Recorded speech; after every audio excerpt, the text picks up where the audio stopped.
pong ang title po natin ngayon ay, dali lang. Growing Old Gracefully with the Lord by Your Side. Kaya naman, since lahat na rin po tayo ay nagtatandaan na, nag-search ako, sabi ko, ano kaya ang sinasabi ng Bible tungkol sa ating mga pagtanda?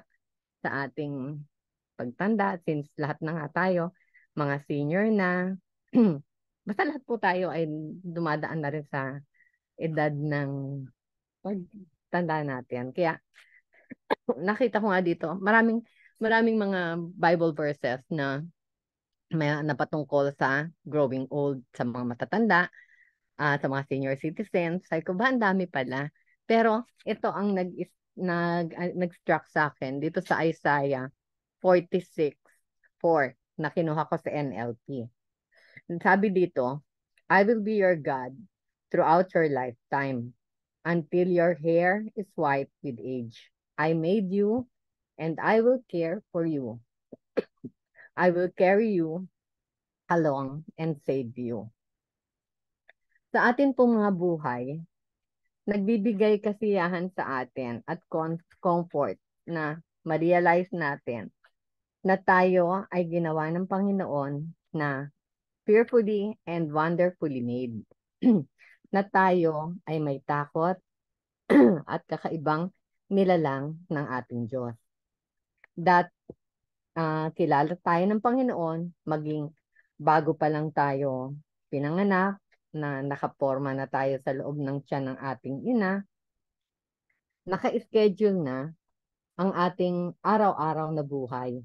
Mga gawain natin, binabantayan bawat galaw natin, at walang tigil, sinasamahan tayo. Kahit minsan napapalayo tayo sa Kanya or may mga nagagawa tayong di tama.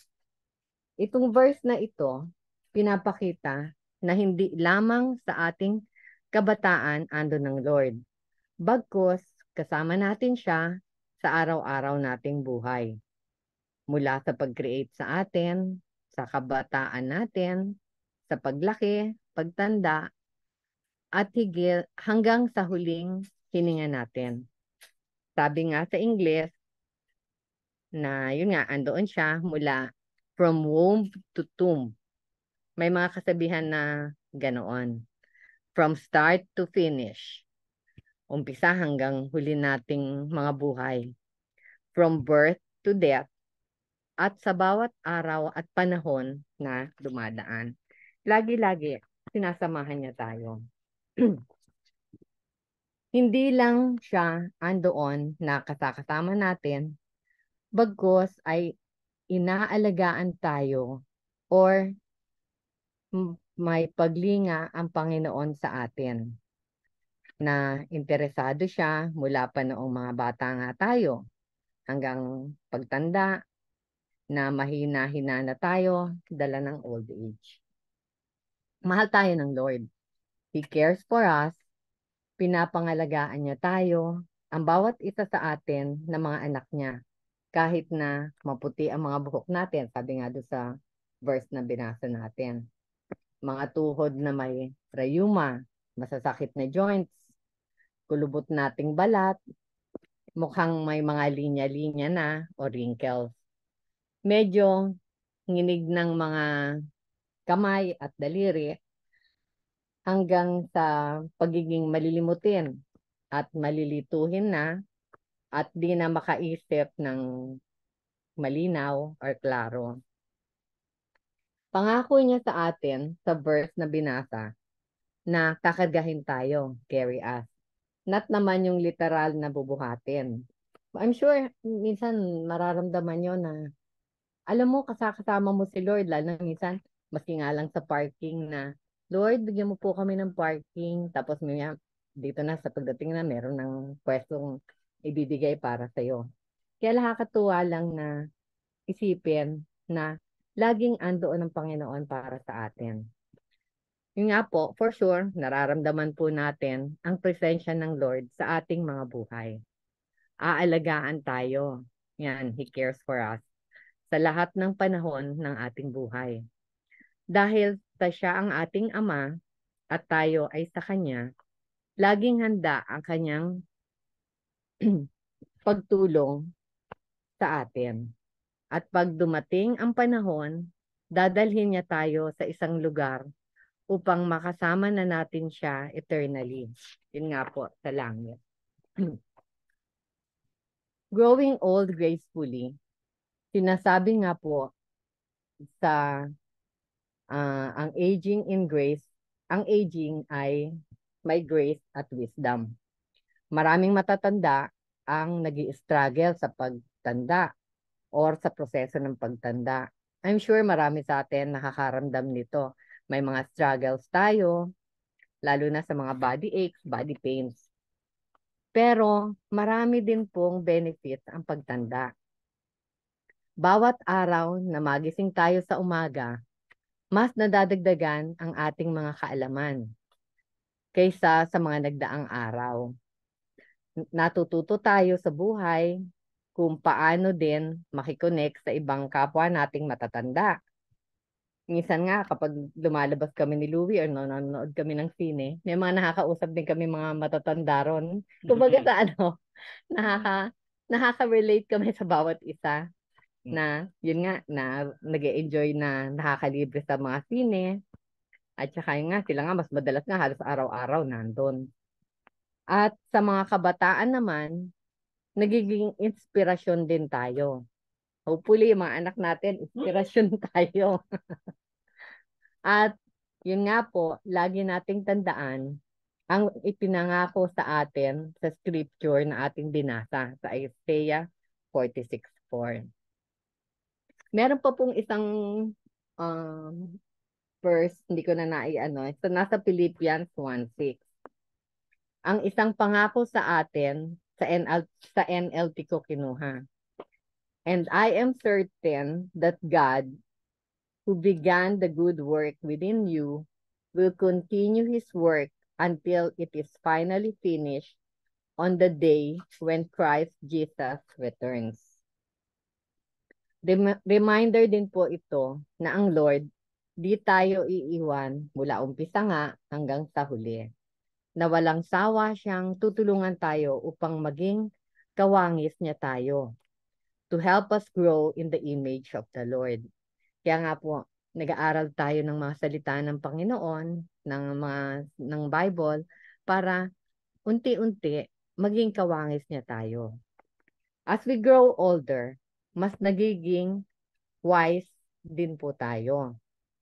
Nakikilala natin mga sarili natin, nakikilala natin ang Panginoon, nagkakaroon tayo ng magandang relasyon sa Diyos. We learn more about sa mga taong mahal natin, sa bawat isa sa atin, sa pamilya natin. Nakapaligid sa atin ng mga kaibigan, ibang mga tao, maging ang mundong ginagalawan natin. Nagiging wise tayo sa ating mga experiences sa buhay. Makikita din po natin pala sa Job 12:12 sa NLT ko din kinuha. Wisdom belongs to the aged and understanding to the old. Habang tumatanda, madami tayong natututunan talaga. Dahil nga po, mas wise ang matatanda, sa kanila tayo sumasangguni noong mga bata-bata pa tayo. Nasa 1 Kings 12:6 na yung isang hari ay kumukonsulta sa mas older men, humihingi ng advice. Yun po yung nakasulat sa sa 1 Kings 12:6. Maging sa ating mga buhay, we seek advice from older and more experienced people. Nakakatuwang nasa Bible ang mga nagagawa natin at ginagawa pa din up to now. Seniors ang gumagabay sa mga younger generations na in need. At dito na po papasok ang isang reading pa natin na Psalm 71:18. Sinasabi dito sa Psalm 71:18, Now that I am old and gray, Do not abandon me, O God. Let me proclaim your power to this new generation, your mighty miracles to all who come after me.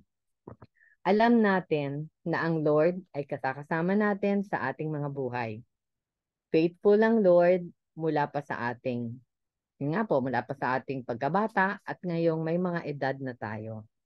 Sa ating pag-aaral ng Word of God at mga experiences natin sa buhay, mas hinanda na tayo upang mag-share or magturo sa mga susunod na mga henerasyon ang mga ginawa sa ating mga buhay ng Lord, kung paano siyang nag-work sa ating mga buhay. Kaya nga po meron din tayong Bible study or minsan nag-share tayo sa mga kaibigan natin. Gagabayan natin ang mga younger people na mas makilala at mapalapit sa ating Diyos, na maipasa natin sa mga kabataan kung paanong nabago ng Panginoon ang mga buhay natin. Need din nating makisalamuha sa mga kabataan para maging young at heart tayo. Yung pala nasa 1 Timothy 4:12 ito, na sa mga kabataan may mga matututunan din tayo sa kanila. Ano man ang edad natin, mapabata o matanda man, mag-set tayo ng magandang example sa mga taong nakikilala natin kung paano tayo magsalita, paano tayo magmahal, at paano natin tratuhin ang ibang tao. Yan, maikli lang po yung yan lang po, at magandang gabi sa inyong lahat. Hope may mga napulot ang bawat isa sa atin sa ating tinalakay. Nagulat na madami pa po mga verses or books sa Bible ang nagsasabi about seniors at mga matatanda. Pwede po bang pakibasa sa Titus 2, 2 to 5? Sino magbabasa? Titus 2, 2 to 5.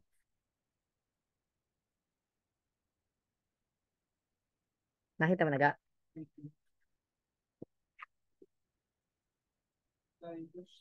Titus 2, 2 to 5. Sorry, King James.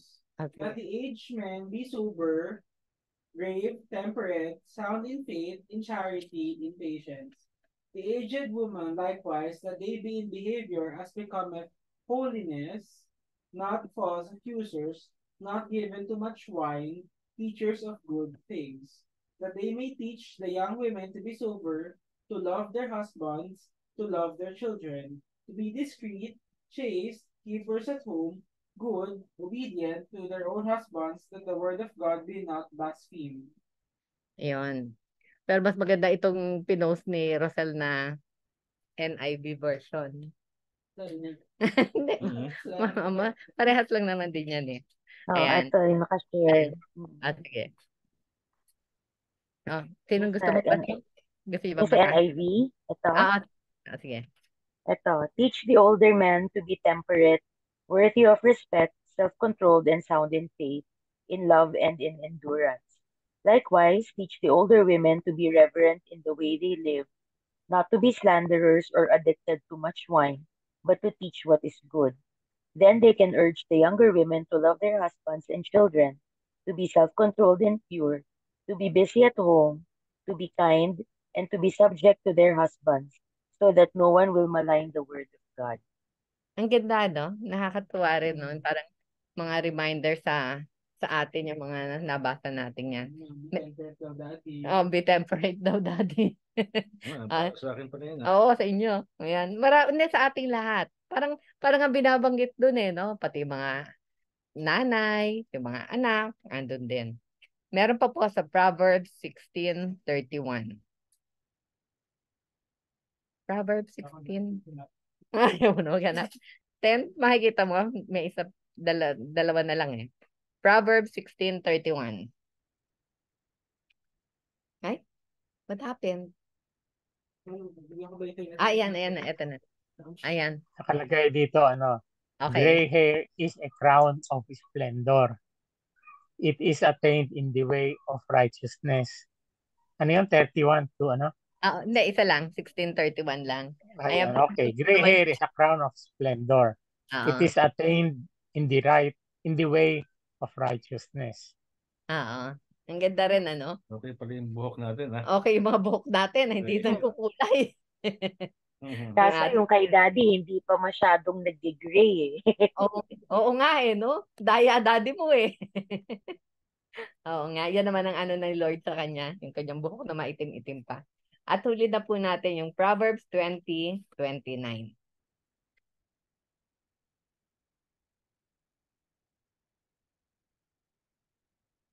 Tungkol sa mga senior. Yan. Asan? Halos Parang pareha. kahawig siya nung kanina, Oo, no? oo nga, oo. Yung Magkakabit. kanina, yung glory ng ng older, yung gray Oo. hair. Mm-mm. Oo. Ito Sabi naman. dito, the Sige. glory of young men is their strength. Gray hair, the splendor of the old. Oo. Ayun. Kanya dapat pagka maputi na yung buhok mo, hindi ka na magpatina. Oo nga, ako tamo, hindi na ako nagtitina eh. Ayun. Ayan lang po ang Dapat ating, daw be proud. oo. Ayan, yan lang po ang ating ano ngayong gabing to. Tinalakay natin ang pagiging senior na kasama natin ang ating Panginoon. Amen. Thank you.